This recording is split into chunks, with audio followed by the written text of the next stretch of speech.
How y'all doing? Facts for the Ghost of Podcast. Today's segment is going to detail our Browns' victory today, and perhaps was it a must-win game?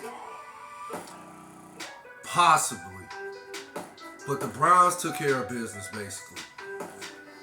It's really not too much to tell, in my opinion, because going into the game, the Cardinals are a 1-17. Kyle Murray has not played all season.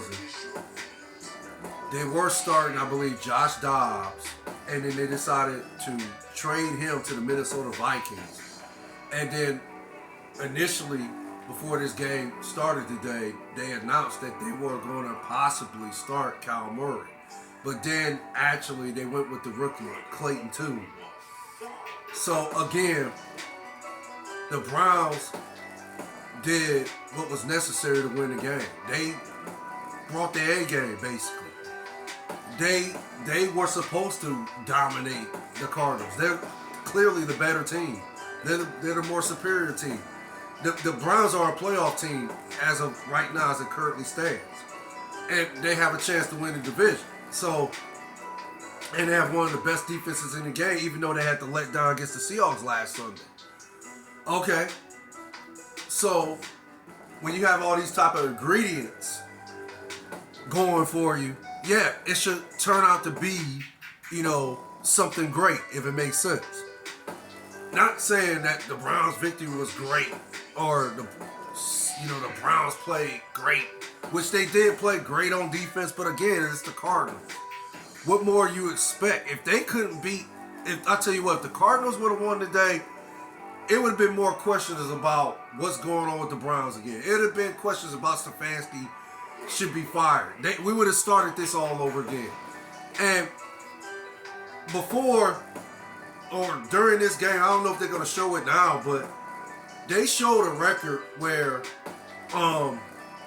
coaches that had losses have lost a game previously, and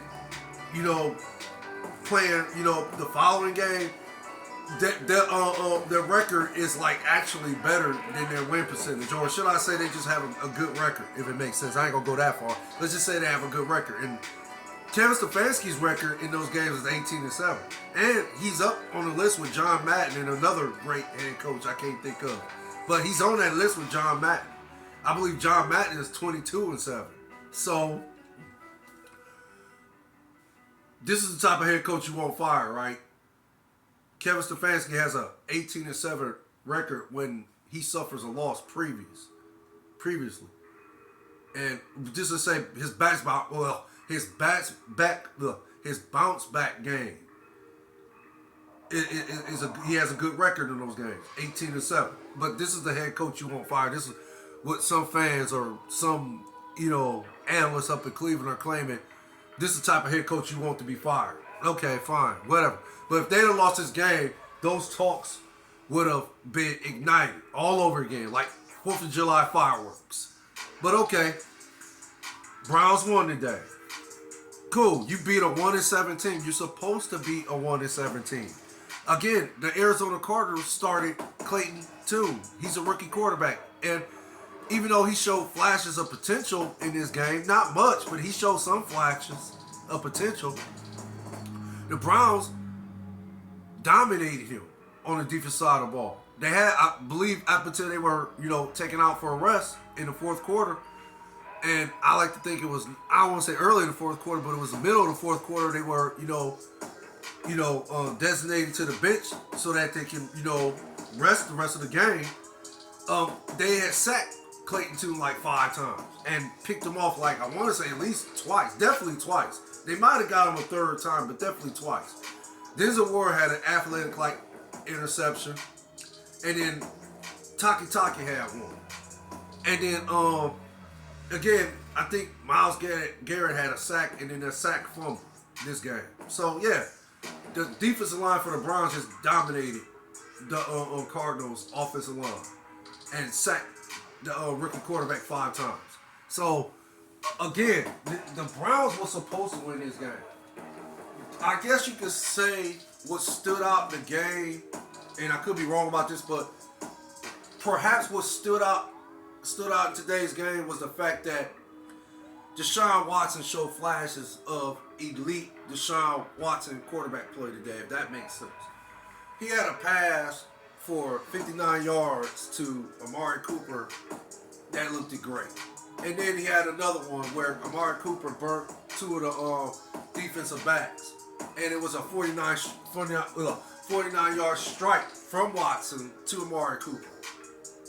And for the game, Deshaun Watson he completed 19 out of 30 passes, 219 yards, and 2 touchdowns. He also had 2 decent runs. Maybe he might have had more than that, but I saw him run the ball from the pocket, and again, looked like Deshaun Watson like running from the pocket, right?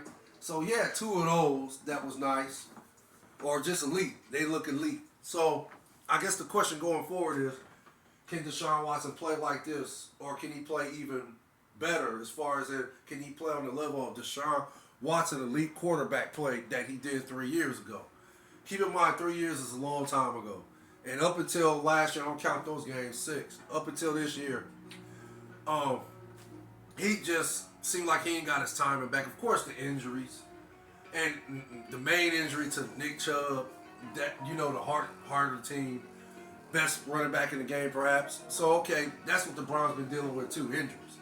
And especially the mysterious injury with Deshaun Watson with his shoulder. But, okay, yeah, going forward, I guess this is the questions are going to start, or should I say they're going to be ignited. Can Deshaun Watson play elite Deshaun Watson football? Because he showed flashes today, if that makes sense. And, yeah, the game next Sunday against the Ravens is an important one, because I believe whoever wins that game, either the Ravens, let's say it like this, if the Ravens win the game, I think they'll be the favorites. Like literally the favorites to win the AFC North. Or if the Browns win next Sunday's matchup against the Ravens, they'll be in position to win the division. So, and a lot of people want to say the Browns, let's just say some people are saying the Browns are a Super Bowl contending team. I don't think they're there yet.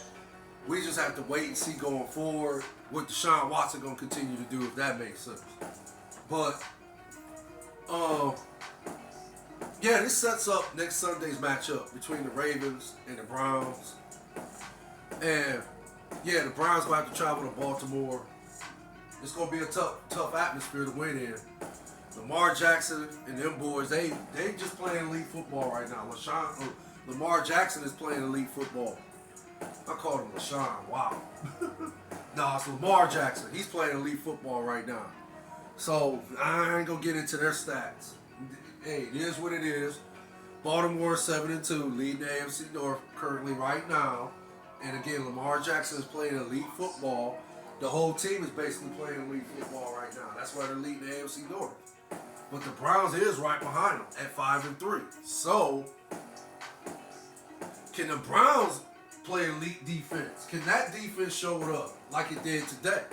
Like it has been for the most part all season. Can that type of defense show up? We gonna see. I mean, again, it's gonna be a tough atmosphere. Lamar Jackson, again, he's just elite. He's elite like that. That's all I got. I mean, what more do I need to say about Lamar Jackson? He's been doing this for years, and he's even having a better season this year, in my opinion. So, I'm not gonna get into the stats about what type of quarterback the Browns gonna play next Sunday, and what Lamar Jackson can do on that field. I'm not getting into those stats. So again, it's gonna be a tough atmosphere for the Browns to win in, but hey, we'll see. Can the defense show up elite next Sunday? Can Deshaun Watson play elite at the quarterback position next Sunday? I mean, can the run game be elite? Can the receivers show up? The receivers so far this year have not been good for the Browns. I don't know if anybody noticed that, but the receivers ain't been playing good football this year. I haven't seen anything the receivers been doing that's been, something about, something to be like, oh my gosh, the Browns receivers are deep threats, or oh, you better watch out for the Browns receivers. No, if you don't cover them, oh, they'll light you up on the field. I ain't seen any of that kind of play from the wide receiver position for the Browns this season. So we'll see. Again, it's going to be a tough atmosphere. I look for Stefanski to come up with a great game plan, if that makes sense, because he's been coming up with them, in my opinion, all this season. Yeah, did he make a mistake last Sunday against the Seahawks? Of course he did. On 3rd and 3, we know how that story ended. Yeah, it was a mistake. But, again, in his defense, perhaps, who's to say he didn't call the play for Jerome Ford to get the ball? Because, again, when Jerome Ford ran in the middle of the field, he was wide open. So, who's to say P.J. Walker just didn't lock on Amari Cooper and didn't, ignore or chose to ignore the play, or just, his brain locked and he just locked on Amari Cooper on that play. And that's why it resulted in that interception. So, yeah, case can be made that Stefanski didn't even call that play. That he called for P.J. Walker to hit Jerome Ford in the middle of the field for the first down. Who's to say that's the play Kevin Stefanski called? But, okay, it's over. We ain't going to talk about that no more.